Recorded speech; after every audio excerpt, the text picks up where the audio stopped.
Matt, thanks for being here. Joseph, nice to meet you. Welcome.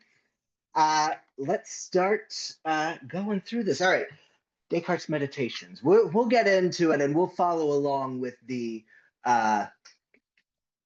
Sorry, I'm distracting myself down here. We'll get into it. We'll follow along with the meditations and do the doubting ourselves. That's a good time. But first, let me introduce this text a little bit. Descartes, 17th century, is writing in a time where there is for centuries now, a pretty rigid uh, educational milieu where the Catholic Church has come to dominate the schools. I mean, they're producing the schools, right? But the Catholic Church is dominating the culture in France at the time, not just France, of course. And due to some oddities involving Thomas Aquinas, it's become heretical to question the teachings of Aristotle, this ancient pagan philosopher, for those working in this Catholic setting. So very Catholic Europe has become kind of enmeshed with the philosophy of Aristotle, particularly because it's through this Aristotelian language of substance and form, matter, form, and accident, that the doctrine of transubstantiation kind of can make sense. If you're an atomist, for instance, you think that, everything is just the combination of atoms. The structure of things is what makes that thing gold and that thing lead and so on. If you're an atomist like that, it might seem really weird to think that something could look like bread and taste like bread, but actually be the body of Christ. So these Aristotelian philosophical concepts get mixed in with everything. And around this time is Galileo looking up at the stars and starting to question something that there's really interesting stuff going on. But part of the Aristotelian doctrine is that below the moon is the realm of change, and beyond the moon is the realm of perfect uniform motion. That's the only change you get, is uniform motion beyond the moon. So Galileo's observations of craters on the moon, which you think is actually not that astounding. You can see the man on the moon and stuff, but he sees mountains on the moon, and that's different. Mountains on the moon. So Galileo gets put under house arrest. Descartes is writing some metaphysical treatise, and he hears that Galileo has been put under house arrest, and there's other events happening. There's a trio of philosophers who, let's see, I've got this flagged in here. There's a trio of philosophers who are advertising, kind of, they put up these broadsheets, like you might think of the 95 Thesis kind of thing. They're advertising to have a meeting where they're going to question the stranglehold that Aristotle has on philosophy in these Catholic institutions. Why are we so beholden to Aristotle? And they get banished from Paris for it. So it's dangerous. When Descartes hears that all this stuff is happening, he burns his manuscript. So I'm not going to do it. I'm not going to risk this stuff. All right. Now, let me introduce Descartes in the grand scheme of philosophy here. There are so many different Descartes. Descartes is going to be a villain to some people, is going to be a hero to some people. Descartes, for some people, is so the first Descartes that I was introduced to is in a philosophy of mind course, and there Descartes is the villain, who it's the easiest way to learn the kind of mind-body dualism, where you've got a physical body and a non-physical mind. And this seems to be a big mistake that the whole course of philosophy of mind afterwards is trying to kind of undo, right? So the whole story is the story of Descartes' horrendous error and all that comes with it. Further, there's Descartes of the animal rights activists. Part of this understanding of mind body, for instance, says that, hey, animals, we can explain all of what's going on with animals without any reference to a rational soul, without any reference to a mind. So there's a Descartes that says that animals are just machines, basically, and the human is something more. And that's in there a little bit too, but actually, what's going on is something something bigger than that. I love teaching Descartes' meditations, especially to people who are new to philosophy, because it's really accessible. You can see really clearly what Descartes' goals are, but he's got a secret one too, related to the burning of the manuscript before or after hearing of Galileo. So the Descartes that I tend to study is the Descartes of the scientific revolution. Descartes as this bridge figure between a kind of scholastic Aristotelian philosophy that seems to have gone stale. Maybe that's, and we say it's gone. It seems to have gone stale because Descartes convinced everyone, right? Because it's a winner's history, right? And so Descartes says it's stale, and so we kind of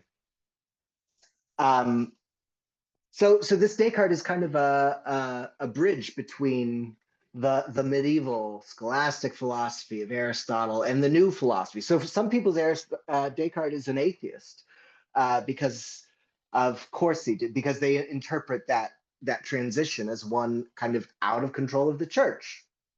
But that's not really what Descartes' after either. There's a lot of stuff going on. So we'll read the text, we'll see what he's doing, but I want to read it in the context of,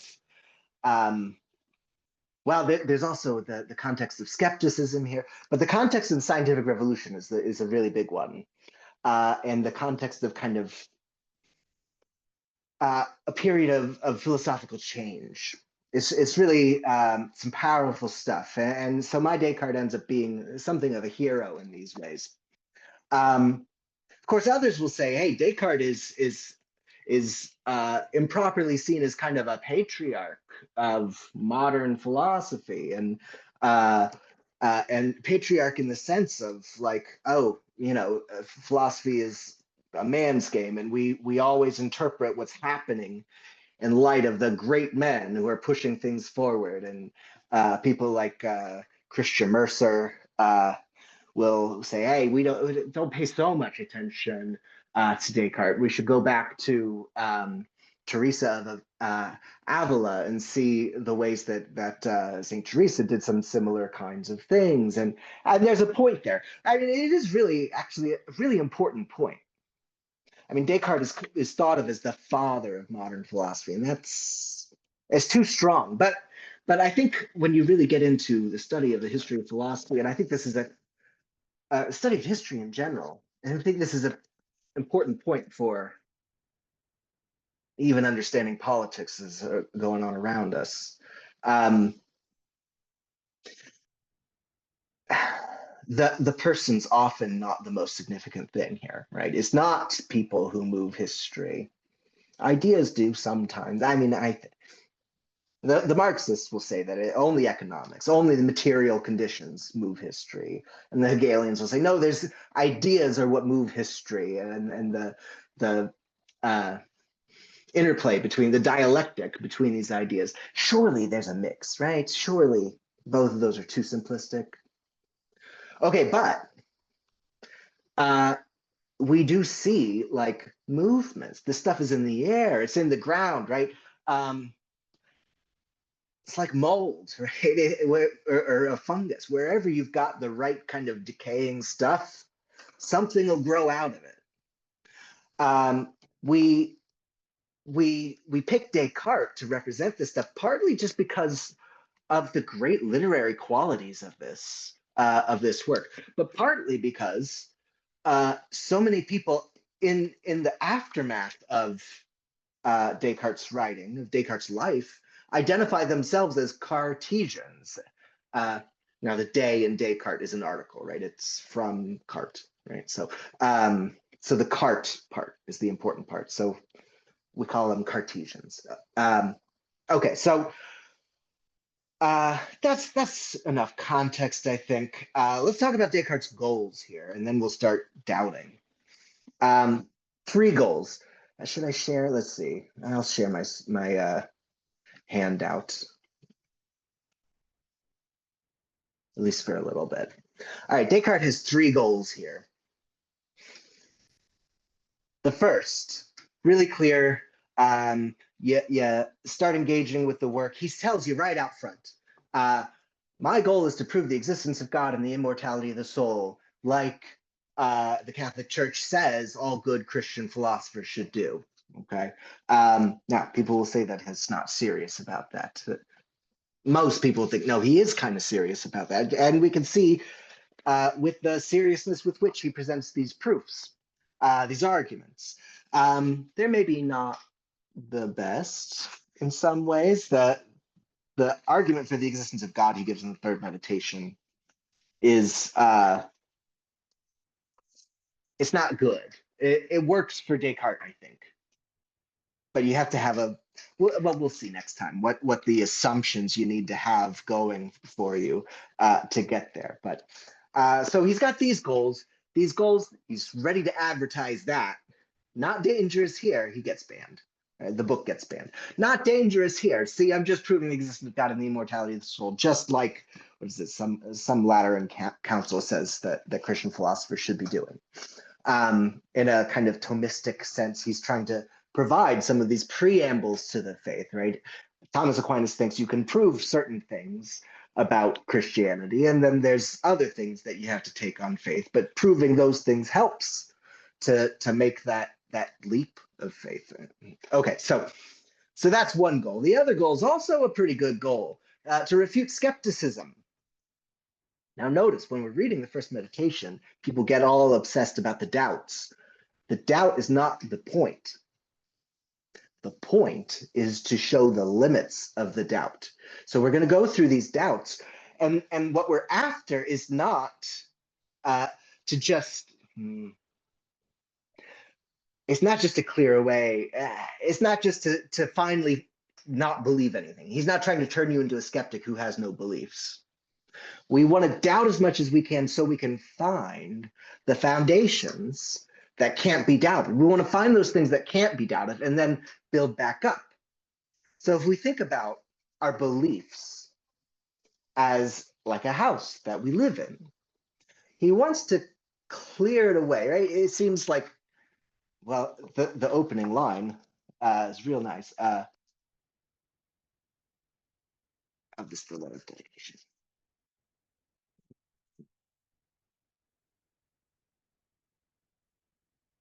Several years have now passed since I first realized how numerous were the false opinions that in my youth I had taken to be true, and thus how doubtful were all those that I had subsequently built upon them. So if he's thinking about the house of his belief as too shaky, I'm worried about the foundation. We need to clear it out and start over. It's not that he wants to live without any beliefs at all. There are skeptics who that is their aim. He wants to find the foundations, right? Clear away the house with the doubt and find the foundations that you can build back up on. All the basic things that you believe about, I'm in this room, it was snowy today, there's been a coup or whatever, all the stuff, the typical stuff that you believe. He's not saying, hey, we're just gonna get rid of it for good. All your moral beliefs about murder being wrong. He's not going to be like, oh yeah, let's doubt and then we can go do some murders. No, he wants to doubt so we can find the foundations and then build things back up. And the house, it shouldn't be that shocking of a house, except the secret goal. Descartes wants to overthrow the authority of Aristotle and find fresh foundations to establish something firm and lasting in the sciences. Okay, when you just pick up the book and start reading, and you start reading with the letter of dedication and all that, it's very clear Descartes wants to refute skepticism, show the limits of skepticism, right? Show what can be known with certainty. And it's very clear that Descartes wants to prove the existence of God and the immortality of the soul. Immortality of the soul, he finally gets to in Meditation 6, kind of. So that's the culmination of the work in a lot of ways. But he does not tell you. He tells his friend Mersenne, who's doing the editing for him. Here's a letter that he writes to Mersenne. And he's having Mersenne add in these like section headings. Meditation 1, concerning those things that can be called into doubt, right? Add those subtitles, he says. For these are the things to which I want people to pay most attention. But I think I have included many other things, and I will tell you between us that these 6 meditations contain all the foundations of my physics. But it won't do to say this, if you please, for those who favor Aristotle would perhaps find it more difficult to approve of them.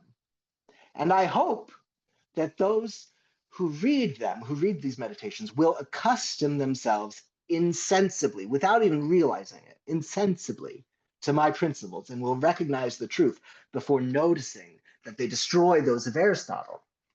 So this doubt is to clear away the beliefs. He's taking the world away from you with this doubt. We're going to find the firm foundation, the thing that can't be doubted, and then try to build the world back up. But the world that he builds back up is a little different. It's not a world of form and matter, accidents, substantial form. It's going to be a much more simplified world.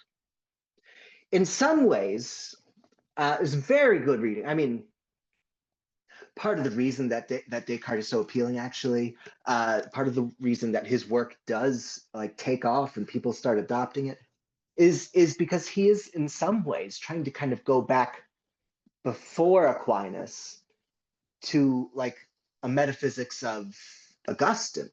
He's trying to do something.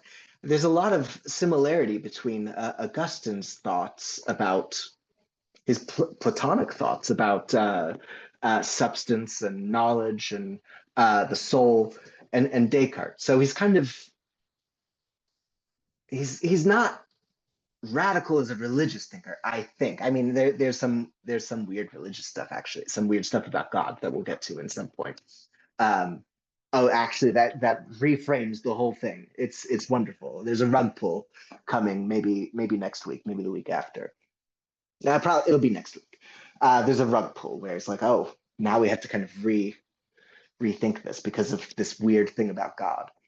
But he's not trying to like abandon God or anything. But he is trying to get back before this scholastic stuff, before Aristotle becomes like married to Christian philosophy. So he's trying to overthrow the authority of Aristotle to build fresh foundations, something firm and lasting in the sciences. Also, a weird little thing, Descartes' physics ends up being a lot like Aristotle's physics. Descartes' metaphysics is much more Platonic. It's much more like Augustine, but his physics is a lot like Aristotle's physics. That's a little weird thing here. Okay, so we're going to doubt. We don't want to doubt all at once. I think I'm going to get rid of this thing for now. We don't need this. Okay. So we're going to doubt. We're going to doubt. Stop me if I'm going too fast. That's partly your job. Thanks for being here, everyone. It's nice to have company. Anyway, yeah. So we're going to doubt, but we can't just doubt one at a time. We want to doubt all of our beliefs until we find the ones that cannot be doubted. But we can't just go one at a time because we have too many beliefs, right? Um, Actually, when we started enumerating our beliefs, we'd find that not only do I believe I'm in this room, but I believe that I'm in this room, and I believe that it's true that I'm in this room. And it can start getting out of hand. I mean, we certainly have infinite sets of beliefs in here. So there's no way we can go one at a time. We got to group them together. So we're going to look at three big reasons for doubt. And we want to think about what is doubted by that, and what's left over, what residue, right? If the doubt clears away some of our beliefs, what's left over? What's it incapable of clearing away? So he begins. The first reason for doubt, he says, hey, I've heard it said, in fact, by Aristotle, that there's nothing in the mind that wasn't first in the senses. But I've found in the past that my senses are unreliable. Now he has this back and forth, right? First he says, well, okay, I've doubted my senses before. He says the really harsh thing, not great advice for friends, good advice for news anchors and politicians. But what he said, the harsh thing he says is, if ever once I found something to deceive me, I should never trust it again. Something along those lines. I should never fully trust something that I found to deceive me in the past. Think about that with journalists, especially, right? So the senses have deceived you, right? I mean, me, kid in Florida, riding my bike in the hot sun, looks like there's a pool of water at the end of the street. Now I get down to the end of the street, no pool of water. I'll go around the block again. It looks like a pool of water. Okay, what are the options? Well, maybe it evaporated or drained fast enough. So I'm being scientific about this. I'm going to ride really fast this time and get down there before the water has a chance to evaporate, before the water has a chance to drain somewhere, and say, oh, it was an illusion. It's an illusion. So the senses have deceived you. At first, it feels like this is a reason to doubt the testimony of the senses altogether. But no, he's being a little modest about this, right? True, the senses have deceived me. True, I shouldn't fully trust them.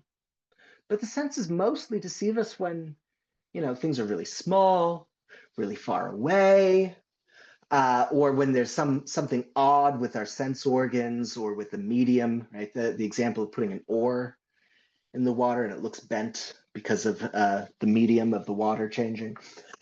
So yeah, the senses deceive you about things, but that doesn't give me a reason to doubt these hands, right? That doesn't give me a reason to doubt this room, this body.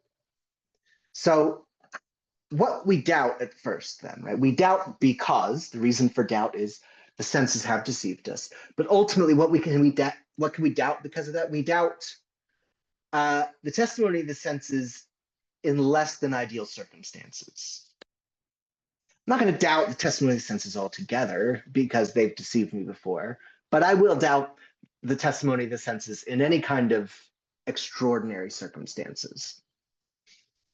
All right, so that's the first reason for doubt. A lot left over, right? We're not doubting math. We're not doubting science altogether, right? I know I'm still Joe. I'm still human. I'm still, yeah. Anyway, so we don't doubt all those things. So we need more. And the more starts to get pretty freaky. After all, there have been times where I think I'm standing, walking around, talking to people, when it turns out none of that's happening. I'm in bed, eyes closed asleep, right? In dreams, it seems like the senses are telling me something, but for all I know, all that is an illusion. All of that is a mistake. Now, how much can we doubt with this? The dream hypothesis Again, Descartes is not trying to convince you you actually are dreaming right now, but he's trying to distinguish between those things that we can doubt, that we're not going to use as our foundations, and those things that are technically, technically could be false. We don't need plausible reasons to doubt these things. We just need reasons to doubt these things, right? So we're not going to build on it if it's the least bit shaky, because we want to get down there to the things that can't be doubted at all and see if we can build something really solid out of that. So if this could be a dream, I mean, can we distinguish between dreams and reality? We got tests, right? You pinch yourself, you look at the clock and say, oh, apparently if you look at a clock in the dream, it's gibberish or moves fun. I don't know, right?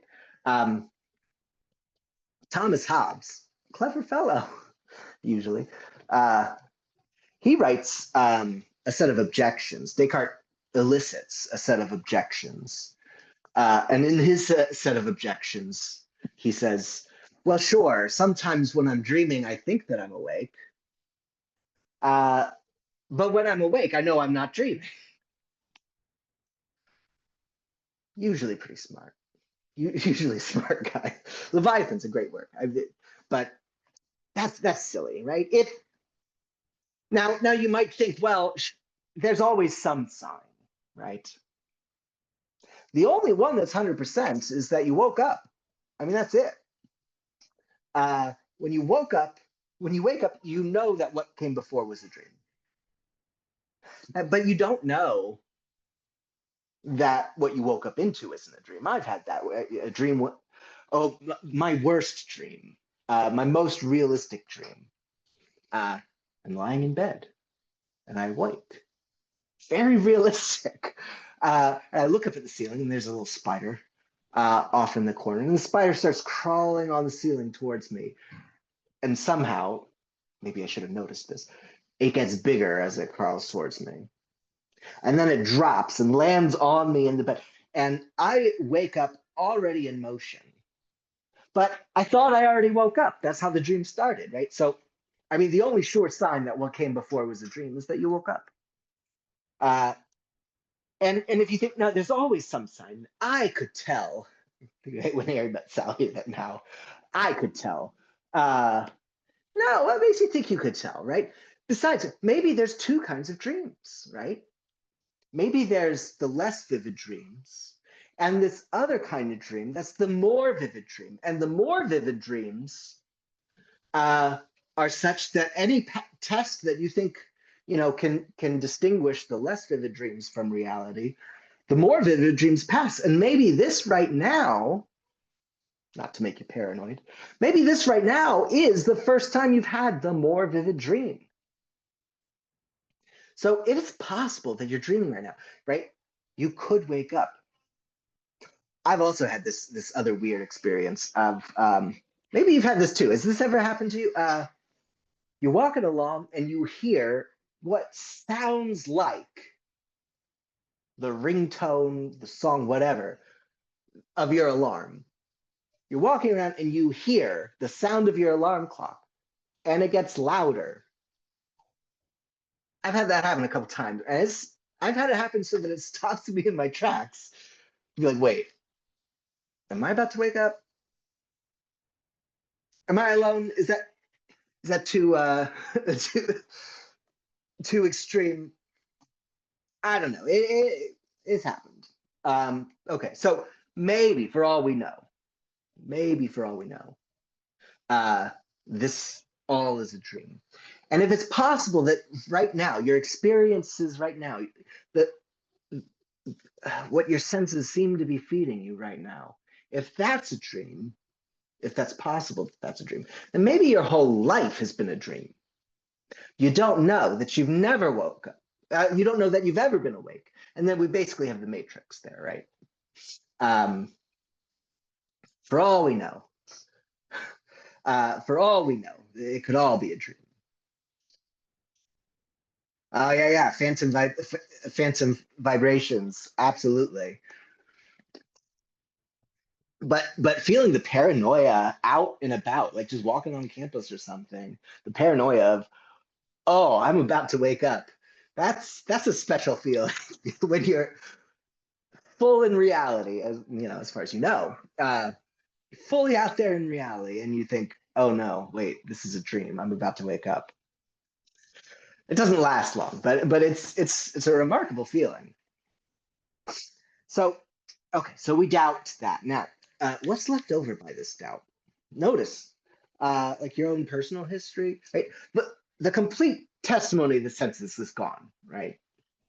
If it's possible your whole life is a dream, then uh, there's very little remains, right? The whole testimony of your senses is pretty much gone. Your memory is somewhat reliable, right? That you've experienced these things, that's there, right?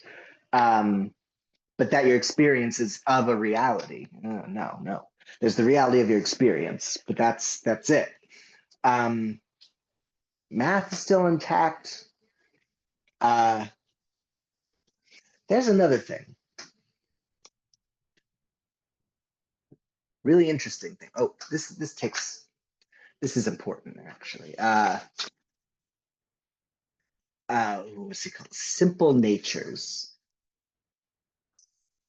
Simple natures. We're not doubting simple natures yet. Um, Whether awake or asleep, Descartes says, triangles have three sides. We're not doubting our reasoning. We're not doubting most of our experience, although it might not be experience of reality, um, and simple natures. Okay, so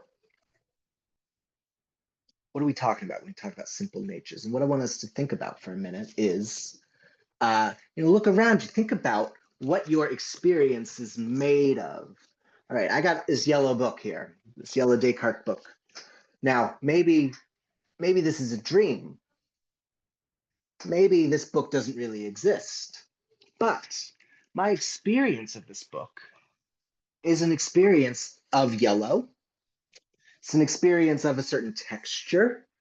It's an experience of a certain rectangular shape, right? Uh, if this is a dream, surely, when I wake up, I would still find yellow things, rectangular things, even human things. I mean, maybe there aren't humans quite like me. I mean, that's an interesting thing in the Matrix. Why does Neo have the same body when he wakes up, right?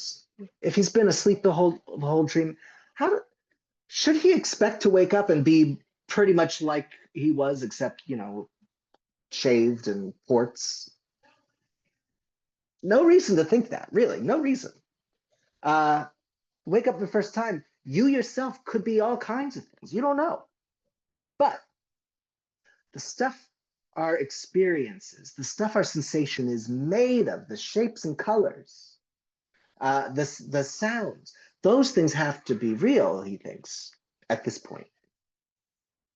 Um, Maybe so he compares it to a satyr, right? Maybe like some of these Greek fables, uh, maybe they take these simple natures apart and put them back together, right? Maybe our dream is composing yellow and rectangular into the book of my experience when there's no such book, but the shape, the color, the sounds, middle C still exists, all that. So the simple natures. This is powerful, okay?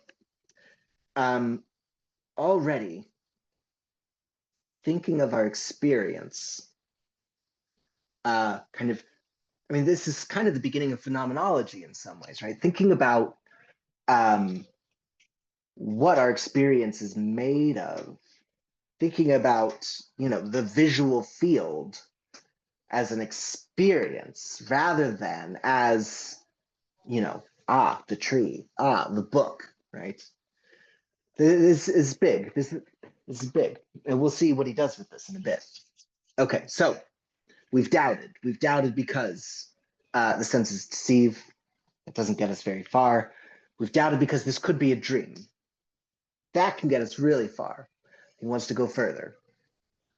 He floats and then quickly retracts the idea of a deceiving God. We want to doubt even more. I've heard of a being with infinite power, and if such a being existed and wanted me to be deceived about everything, even about the color yellow existing, I'd be deceived. I could be maybe irrecoverably, right? Maybe I just gone. There's no certainty I could get. He quickly retracts this, saying, "Hey, I don't see this really clearly yet, but the idea of an omnipotent being deceiving, I don't know, feels contradictory," he says. And Plato says it's contradictory. The gods have no reason to deceive us. There's nothing to gain. So he floats that idea of a god deceiving us, retracts it. Let's go a rung lower. Let's say there's this very great demon, hell-bent on deceiving us at every turn. Okay. Now we get a little more. Not only do we get all the doubts of the dream, but memory. Memory in ways that affect reasoning. Memory in a way that affects math. How much math? I don't know. It seems like real simple math. 1 and 1 is 2. That's fine. You can do it in an instant. It's a quick intuition. You see the truth very, very clearly in a moment. But if I want to add three-digit numbers together, I can try to do it in my head. I could try to do it on paper, and ordinarily I'd feel pretty confident that when I'm being careful, I can come up with the right answer. But if there's an evil demon wanting me to be wrong, then it could change my memory, change what I think that I've experienced. I thought I carried the one, but I didn't. It could change the paper if I'm trying to use the paper. So reasoning is any kind of stepwise reasoning ruled out. That's big because these doubts are going to handicap in a very real way the things Descartes can do to get out of this, right? He wants to doubt down to the foundations and then build on those foundations out of it. But he's tying his hands on the back behind his back because he wants to maintain these doubts as strongly as he can until he finds the solid way out. Okay, so we're doubting memory now. We're doubting stepwise reasoning and simple natures too. I can't doubt that the yellow of my experience exists in my experience, but I absolutely have no reason to think that the yellow wasn't created just to stock my experience with these false natures. So I wake up from the matrix and see the world for the first time. No reason to think even that there's three-dimensionality, even that there's yellow, even that there's human for sure, right? I have no idea what reality is like. So that's a lot of doubt. That's a lot of doubt. He's fully cleared away the world, cleared away the Aristotelian world, and left with very little underneath it. What he has is just the simplest of reasoning. It has to be reason that can be glimpsed in a moment, because if it takes steps, the evil demon can get in there and manipulate it. All right, that's our doubts. This is pretty thorough. Is there more we should be doubting? Possibly. I mean, people have suggested that even 1 and 1 is 2 is subject to doubt. I don't know if we go much further and say, well, even when I really clearly perceive something, I might be wrong about it. Even when I think in my mind 1 and 1 equals 2 in a moment and see the equality between these concepts, if I can be wrong even while holding that in my mind, then there's just no getting out of it. In fact, some of the the objections that he solicits and responds to. It's actually really, really wonderful series of exchanges that he gives us. Some of them push further, say, "Hey, I think you're not doubting enough. I think you, if you're really going to doubt, then you're going to doubt further, even further." And that kind of move is a way of saying, like, so we should just live in the house that we were already in, and everything's equal. No, we don't want to go that way. I don't think. Anyway, but there's more to be said, perhaps. But that's the doubt. All right, so if that's where we're doubting, is there any comment, anything we want to moving too fast over?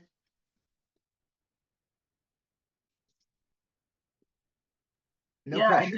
I did have that thought while reading this when he was talking about, yeah, we know 2 + 3 is 5 or whatever, and just like if we are in fact dreaming and being deceived, does 2 + 3 equal 5, and is a square always have 4 sides, or is that just some sort of deceiving that we're getting? But I mean, I don't know. You could keep doubting everything and everything, and then at what point is that useful? So it Yeah. feels like certainly 1 + 1 is 2, right? We can see. So I feel like where he draws the line, if you want to call it that, feels like intuitively it feels right. Right. If Yeah. that's the right nomenclature for that. Yeah. Yeah. I mean, I tend to think almost in terms of like spheres of confidence and spheres of centrality. So yeah, I can doubt. I can doubt a lot. Um, and I can doubt even into the inner core of everything is identical to itself. What if it's meaningless? What if my mind is just so far gone that I can think I've got certainty and not have it, right? So there's going to be something so precious that I think, like the law of non-contradiction or something, that even if you can doubt it, uh, I think this is actually what Descartes says in response, more or less, when pushed. Like, can't you really even doubt these things? Is it kind of says, well, look, sure, if we really want to be committed to skepticism, we could be committed to skepticism. But we've gotten rid of, say, our mythologizing. We've gotten rid of our theorizing about physics. We got rid of even our experience of the world. I mean, we're going further than we ought to go. We're getting even any reasoning that has steps. So we're getting down as deep to a solid core as you can get, right? And if you can shake that, well, you're going to be living in a kind of chosen. You're going to have to choose a starting point, and the way he's peeled it back so far, right? If we're going to find a stable place to build on, we really can't go any further. Technically, is it possible that even that Descartes made a mistake here? Yeah, but in a way, it's almost it doesn't matter almost. I mean, unless you're really going to be committed to skepticism, where we just know nothing. But that's a certain kind of,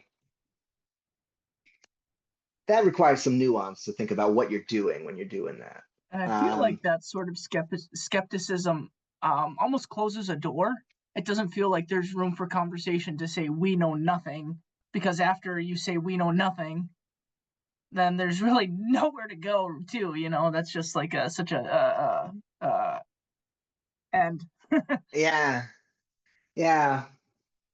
I mean, some people interpret, well, okay, so we've been reading Plato, we've been reading about Socrates, and some people will interpret Socrates as a skeptic and say Plato actually, so Plato founds an academy, um, a philosophical academy, and he's teaching, and a couple generations after, the academy is still running, and the people who are running that academy at that point become skeptics and think Socrates is a skeptic, and we want to model ourselves after the real Socrates. Plato puts all these doctrines in Socrates' mouth, and that's a mistake. We want to go back to the Socrates who says, I know nothing,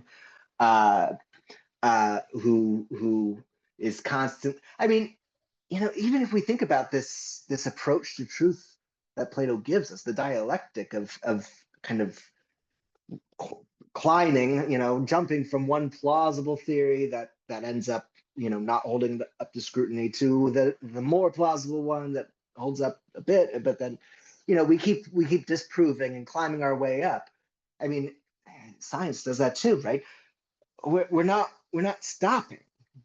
We're not settling on, now I found the truth. It's a process. It's a continual seeking. It's a continual weighing. And that's what the skeptic is after, generally. They're generally not after have no beliefs in such a way that, like, you don't inquire. At least there are some extreme skeptics, maybe. The Pyrrhonians have this, I don't know. But yeah, anyway. So yeah. There's ways to think about this, and ways to think about doubt and extend it even further. Descartes trying to build something firm and lasting.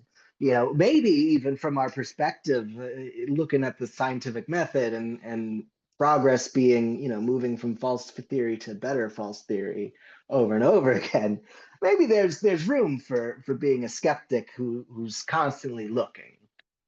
And there's nothing firm and lasting. We shouldn't pretend there's something firm and lasting, but Descartes thinks we can get something firm and lasting. Okay, so we doubt. What is it that can't be doubted? Is there any residue left? Oh, we didn't even talk about it. Even more math. 0.9 repeating being equal to 1. That's such a fun little argument. But yeah, even our math seems to sometimes tell us ridiculous things that seem like they can't possibly be true. And then when we think about them, oh no, they are true. What does that mean? I mean, this is another discussion, but yeah, we could press the doubts even further in showing, the limits of all of this. And anyway, okay, but let's move. So we've doubted our senses. We've doubted because maybe this is a dream. We've doubted even because maybe, for all we know, there's an evil demon deceiving us about all this. Bears repeating. He doesn't want us to think there's actually an evil demon deceiving us, right? But we want to distinguish between those things that can be shaken by doubts and find, if anything, the truth that even with these most extreme doubts is still firm and solid, and we can build on it.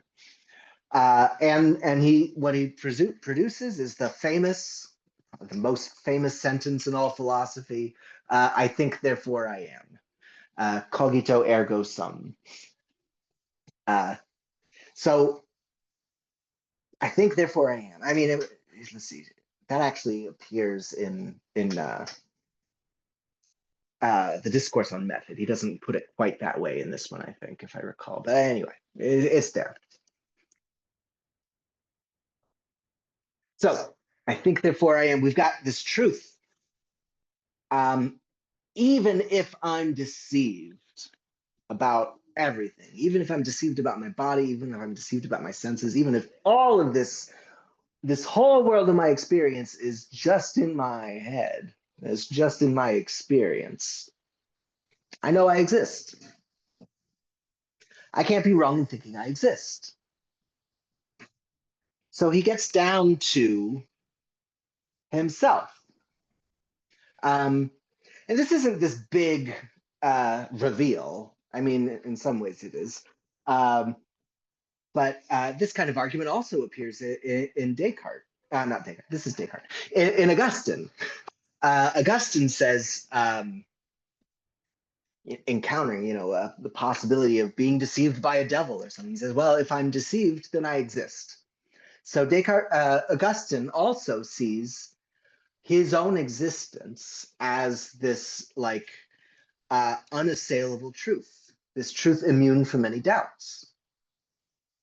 He doesn't use it, of course, to clear away all of our beliefs about Aristotle and build up something new. That's what Descartes doing. So Descartes using this, the cogito, the realization that I can't be wrong when I think I exist, to try to build from there. So how does that building go? I mean, we can circle back to should we doubt that? Sure, but first let's build more, right? Okay, so I know that I exist, and then he starts introspecting that, right?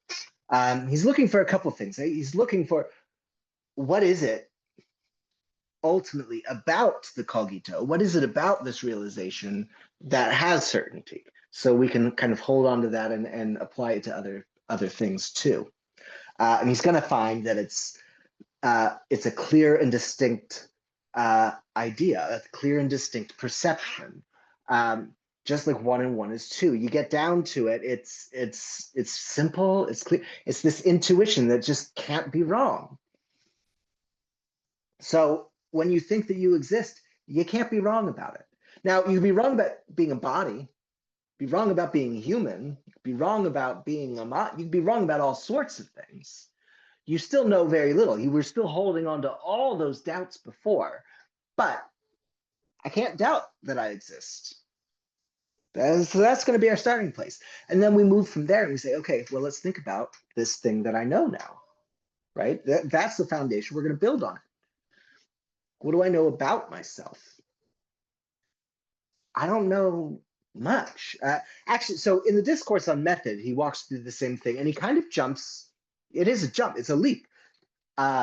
He says later that he doesn't do this, but he obviously does this. He jumps straight from, well, I know I exist as a mind, and I don't know if I exist as a body, to, okay, so my mind and body must be different things. He does that in the discourse on method, but he summarizes the whole of the meditations there in like just a few pages. So, maybe when he spells it out, getting to that mind and body are different takes all the way to the 6th meditation. He's gonna go slow. We're stuck in our mind for a good long time here, which is good. We want to follow him. He needs to lead us slowly. So I know that I exist. What do I know about myself? Well, I don't know that I'm a body, but I know that I am a thinking thing. I know that I'm the kind of thing that has these experiences. I know the inner life. I know the life of my experience, 100% that this stuff's happening. So I know that I exist. I know that I'm the kind of thing that thinks, feels, experiences. And the world of my experience is laid bare in front of me. I don't know if I'm in this room, but I know that the room exists in my mind. I know the room exists in my experience. Now, pair that with this thought about the simple natures, right? We're learning to look at our experience not as an experience of, but as an experience on its own.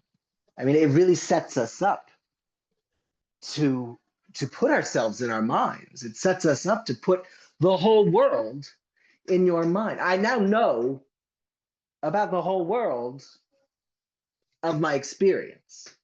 And then it becomes a question. Is the world, as I experience it,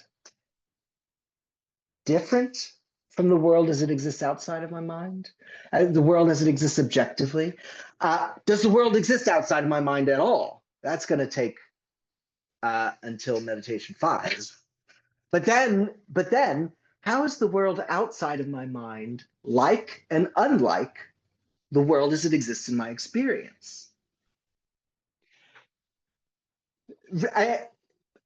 And people will say that this is a big mistake too, but they're wrong. No, this is an advancement. We're moving towards Kant, in that way, right? Eventually, we're going to have to start thinking about how is my mind processing my experience? What happens when light strikes the eye, moves the optic nerve, creates some motion in my brain, and something like that? I get an experience. Okay, how is that experience different from the reality out there? How is it the same? How is it different? And then how is that all that reliable? So one of the things that Descartes' first audience found really remarkable about Descartes, Malebranche. I'm still here. Here's Malebranche. Nicholas Malebranche first encounters Descartes. Now he is an Augustinian, an Oratorian monk. He's in a religious order. Um, uh, very much devoted to the works of Augustine. Augustine is having this kind of big moment, not a great moment actually. Um, this is the time when like the Jansenists are active, which combines kind of Catholic beliefs about sacraments and church and with kind of Calvinistic beliefs about grace. God has to choose you, and God might want you to be damned, kind of stuff. That's not Malebranche, but that is Pascal. That is Antoine Arnaud, who's another critic turned disciple of Descartes. He writes one of the sets of objections to the Meditations.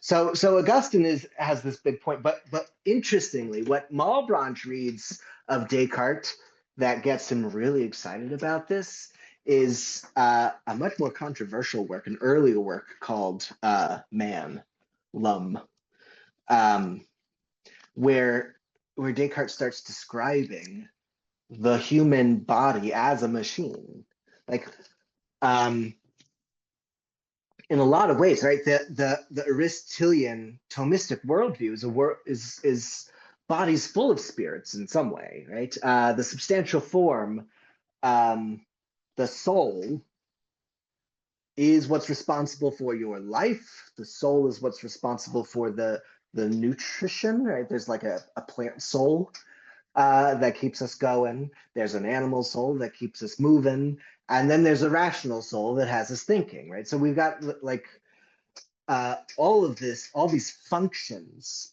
of the soul or the substantial form doing all this different work. Descartes in L'Homme, in his treatise on man, asks, how much can the body do on its own? And it's a lot. It's like all of it, except for the reasoning. So in some ways, we're like, oh yeah, Descartes, has, the mind, the soul in the human, but not in the animals. No, Descartes got rid of all of the souls except for the one that has to think about, the timeless truths. The one that can perceive the Platonic form kind of stuff. All the other souls Descartes gotten rid of and mechanized the whole world. I mean, it's really interesting stuff. Okay, so we doubt it all. We come to realize that I exist.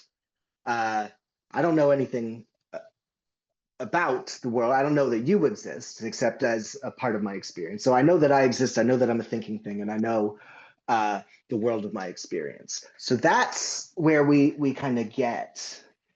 And then we have to start thinking about, how do I bridge this gap between the world as it exists in my mind and the world as it exists out there? How do we possibly bridge that gap? And the answer is God. The answer is going to be God. After he introspects himself a bit and thinks about, what do I know? What are my ideas? Let's categorize some of these ideas. Let's think about the amount of reality they're picturing and stuff. Then he has to start thinking about, can I prove that there's a God who created me, a God who created my mind?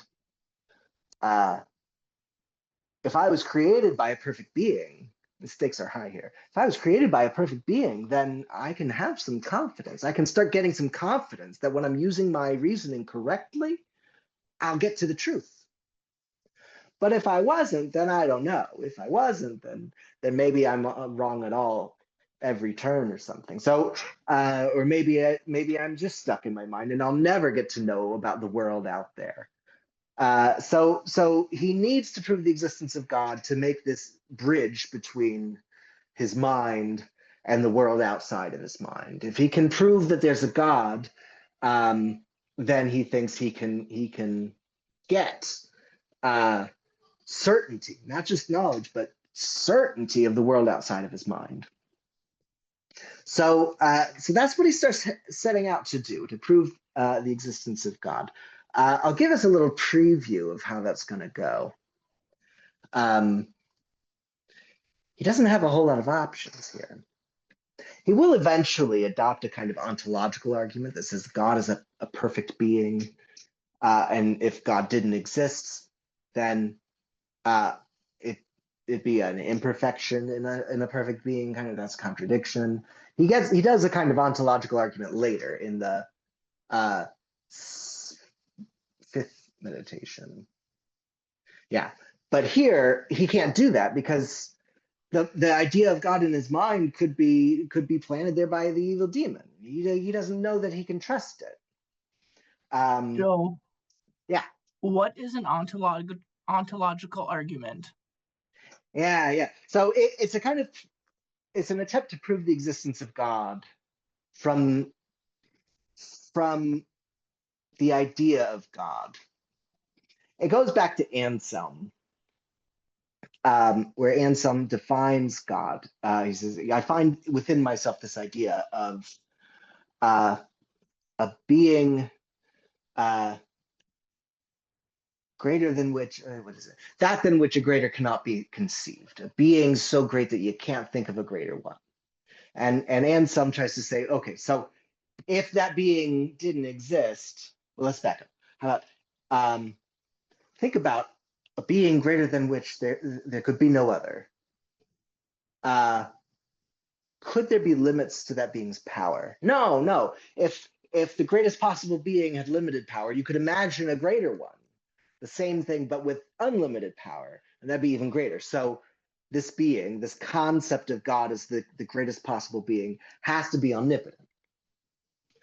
Okay, well, what if it didn't exist at all? What if it existed only in your head versus existed in reality? And Anselm says, well, if it existed only in your head, you could imagine something greater than that.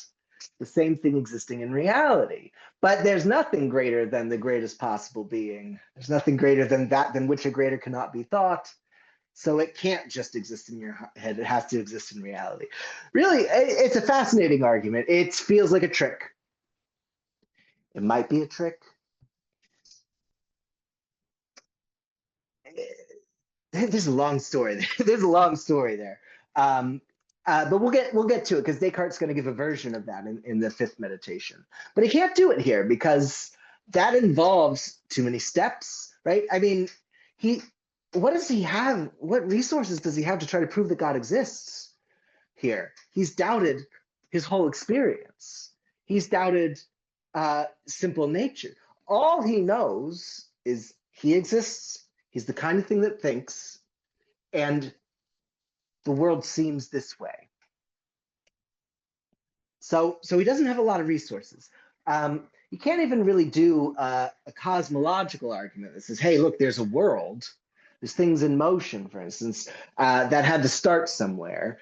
He can't even do that because the steps are too involved. And he doesn't even know that there's a world in motion, right? For all he knows, it's just him. So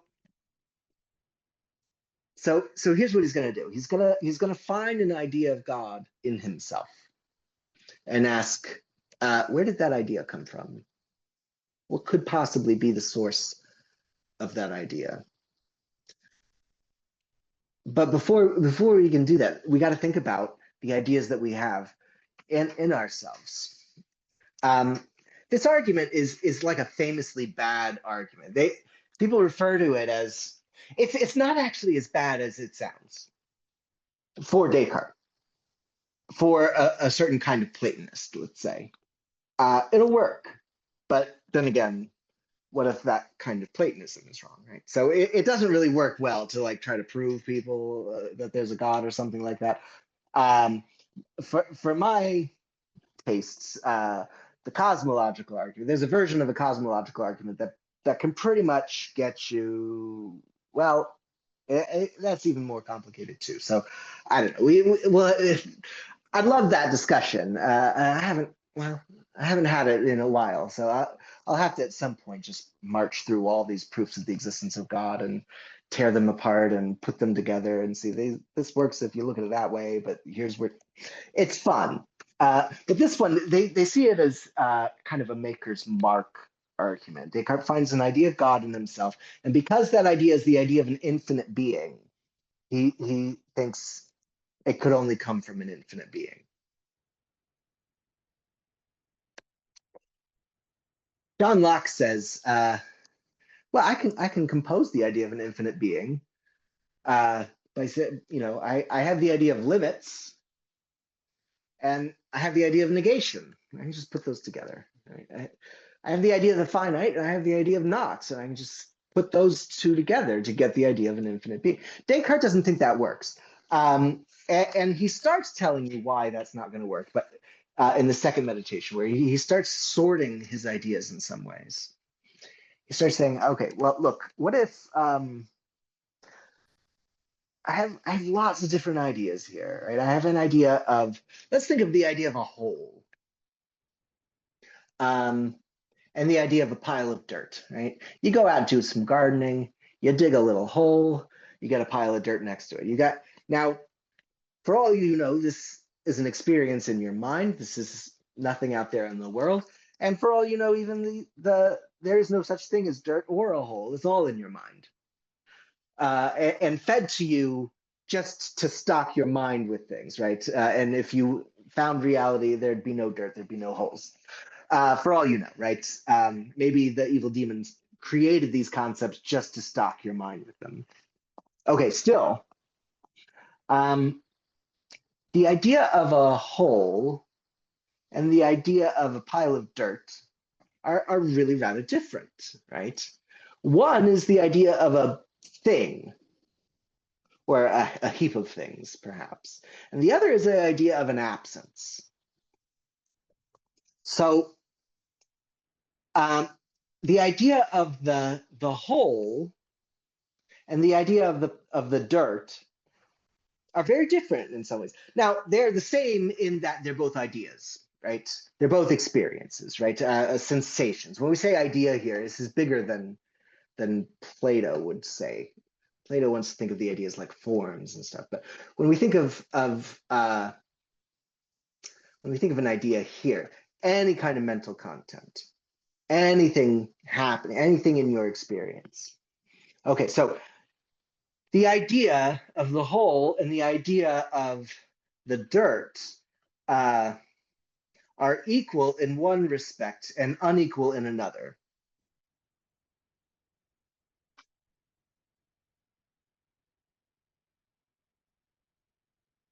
They're equal in that they're both ideas.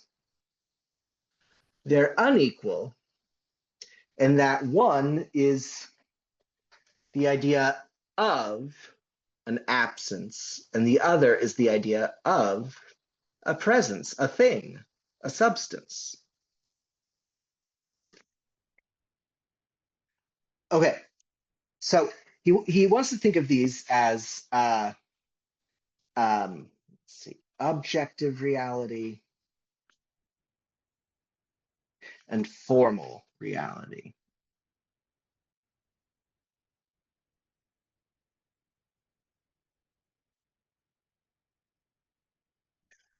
Formally speaking, when we're being real strict about it, the idea of the whole and the idea of the dirt are both ideas.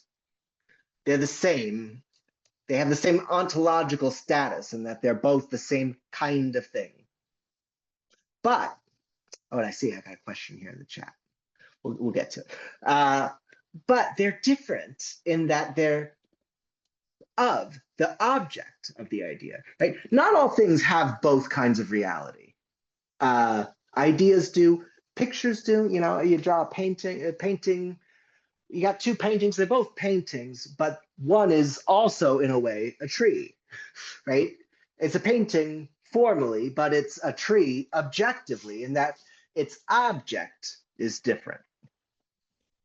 Okay, so we've got these differences. Descartes going to try to build from that some causal principles. Okay. Maybe we cut to the chase right here and say there's a problem with this argument, and it's that Descartes has no business doing something quite this convoluted.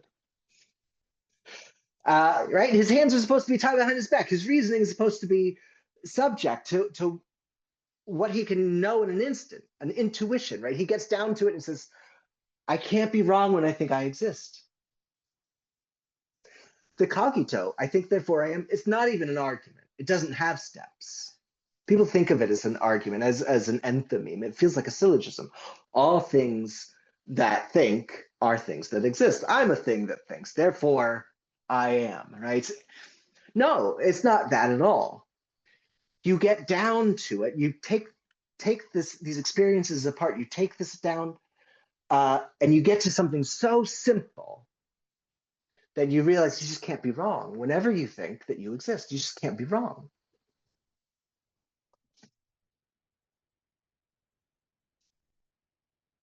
Uh, Joseph, yeah, I like your comment here. Joseph in the chat says, why does the assumption always have to be an all-powerful being, like I feel like it would be thinking very high of ourselves, that our creator, if we had one, had to have no limits to create us? Yeah.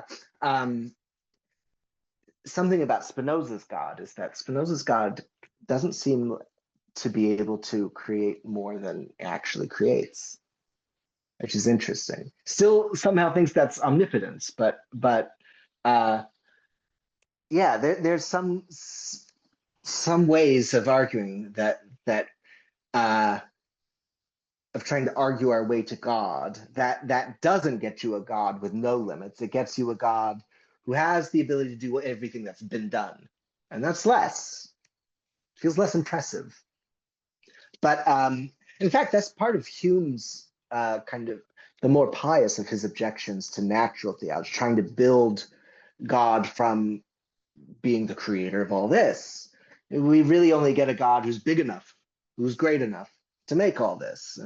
That's a pretty big weakness. Anselm's argument, the ontological argument, somehow the way it works, it gets you a perfect being theology where God is whatever it's better to be. And that gets you all these superlative things. What we make of that is what we make of that. It's a fun discussion. Thanks for that, Joseph. Okay, so we've got formal reality, we've got objective reality. Where Descartes goes with this now, I think he can maybe pull it off, maybe with a certain set of very Platonic assumptions. But what he's going to say is, hey,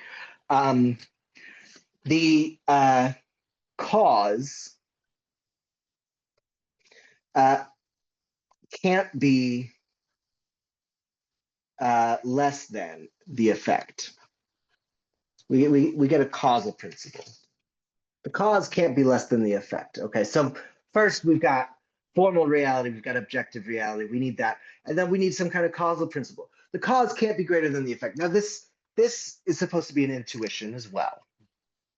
When you get right down to it, if something produces something, okay, well, actually we can go a little further.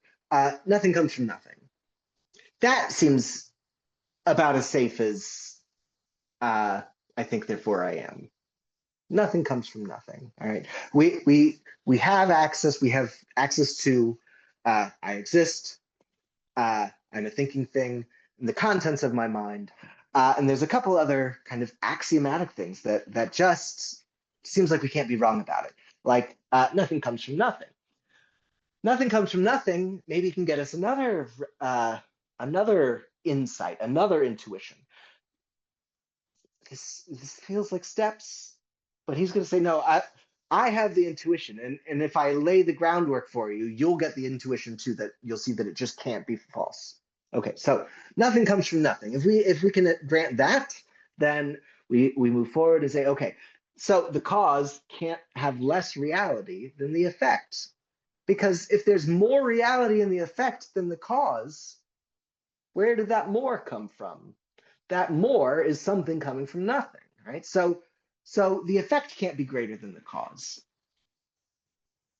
All right. Then he applies this to objective and formal reality in a weird way. This feels unfair. The objective reality of my idea has to come from something with at least that much formal reality. Okay, so if I have the idea of an infinite being, where could that idea have come from? I mean, strictly speaking, right, it came first in my hearing from someone else. Someone else told me that, right? Gave me the idea. But where could that person can that person come up with on their own the idea of an infinite being? And Descartes thinks no. He thinks there's something special about the infinite. There's something special about this idea that's so grand, so huge, that whatever ultimately is responsible for that idea has to be something that huge. An evil demon couldn't just put the idea of an infinitely powerful God in your mind without being an infinitely powerful God. Again, Locke says we could say finite and not and put those together and come up with it. Descartes has to kind of say, well, you know, even doing that, that's kind of giving too much power. The idea of a whole somehow can't be responsible for the idea of dirt in me. It'd be kind of like saying that the idea of finitude is somehow responsible for this. He finds that his idea, and this is the thing that maybe he's got something. His idea of the infinite, of God, is bigger than his idea of dirt. Which is bigger than his idea of the whole, right? So we've got ideas of absences. His idea of God is not like the idea of an absence. He finds that it has positive reality to it in the way that the idea of the whole doesn't. And more positive reality, infinite positive reality, more positive reality than the idea of the whole, more positive reality than the idea of himself, and on and on and on, right? So he's committed to this the idea of the infinite in him can only come from the infinite, can only come from an infinite being. A lot of assumptions in there. I think if you've got very kind of Platonic leanings, you might be able to say, yeah, you know, this idea of the infinite in me has to have an infinite source. Other people are going to say, I don't know if I don't know if I trust my idea of the infinite as being that much remarkably different than the idea of a whole. Maybe I could cobble these things together in some kind of way. Okay, so I don't know, right? This is how the argument goes. We see the assumptions in there that can kind of make it work for Descartes, but also it seems too grand. Some people think that they can get the idea of the infinite other ways. They can compose it. Descartes thinks he can't. Maybe you could just debate that out, and it ends up being just kind of, this is my intuition, this is my intuition. There's not a lot of arguing we can do there. So I don't know. Do you have the idea of a positive infinity that has to have come from? Also, though, and this is a really powerful objection that Antoine Arnaud brings up to Descartes. this is maybe one of the most famous criticisms of Descartes here is it's called the Cartesian circle. Arnaud says, hey, you said you needed to prove that God exists so you could start trusting your reasoning, but you kind of have too many steps going on here. So you're kind of using your reasoning to prove that God exists. You're proving your you need to know your reasoning is reliable to know that God exists, but you need to know that God exists to know that your reasoning is reliable. So we're kind of stuck. Unless, I mean, Descartes seems to think, and this has to be the thing, he's just got this intuition as clear as I know that I exist that says, hey, this idea of an infinite being in me has to come from an infinite being. Is that as clear to you as I think, therefore I am? I mean, if you're going to say yes, I'm not sure I have much else. I'm not sure I can argue against that, but to me, it is. It seems like there's a leap there, right?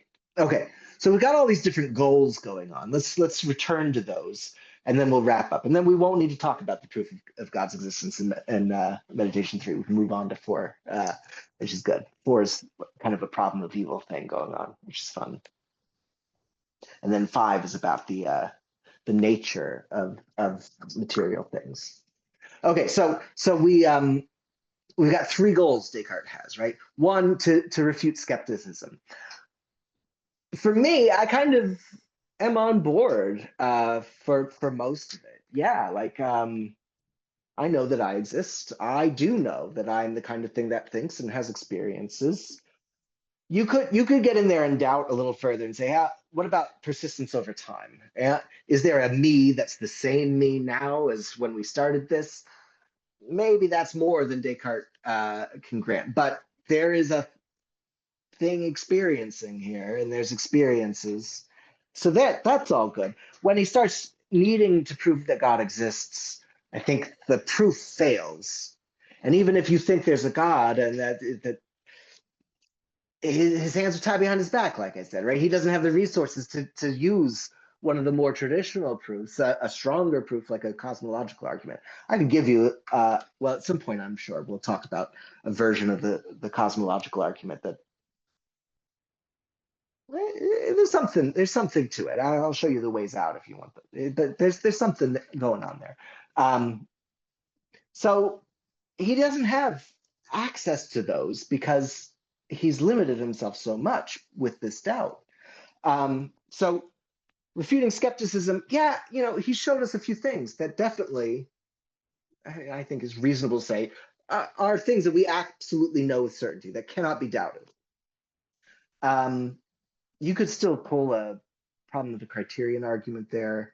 I have a TikTok about the problem of the criterion. It's a real early one. But basically says, hey, why should we think that indubitability, for instance, not being able to doubt something is a sign of its truth? If we can't show that that's indubitable, then that, there's a circle thing of justifying any kind of knowledge that way. So yeah, there might still be a way a skeptic could get hold, but Descartes showed us, what he thinks really goes at the circle, right? What really goes in the center that should not be doubted that you build on.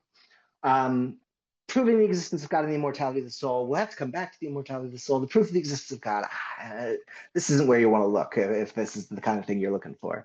But maybe that's not the most important thing for him. The most important thing is I want to clear away the world, the Aristotelian world, the world of form and matter and all these souls informing us and making us, nourish ourselves and move and reason. I want to clear as much of those out as I can and reduce the world down to something more subject to the physical sciences, really is what happens.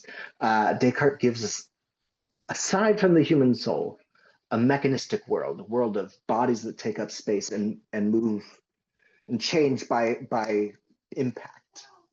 So the secret goal is very much underway. The doubts have done their job of clearing away the Aristotelian world, and we're starting to build up this new world to live in, the modern world.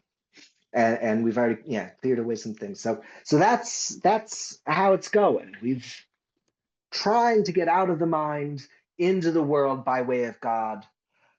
We've started to see how that goes. We'll see what else he needs to do to connect that with human reason, how we can pursue truth, and then we'll start to see a little bit about what that physical world is like and how it interacts with the mental, and that'll be good background for Spinoza going forward too.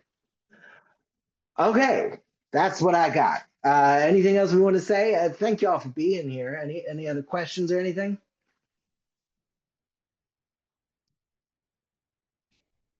No, I just really think I really liked how that ended with I don't know, it just seemed like because I think I have a reasonable justification for at the very least believing that I, whatever I am, exists. Yeah, yeah. It's a nice, yeah, and I feel like I more or less agree with that. Yeah, yeah. And your experience, the room I'm in, right? I mean, I can look around and see it all. I'm confident in that as the subject or as the object of my experience. But then he's really setting us up to compare the world as we experience it with the world as it is.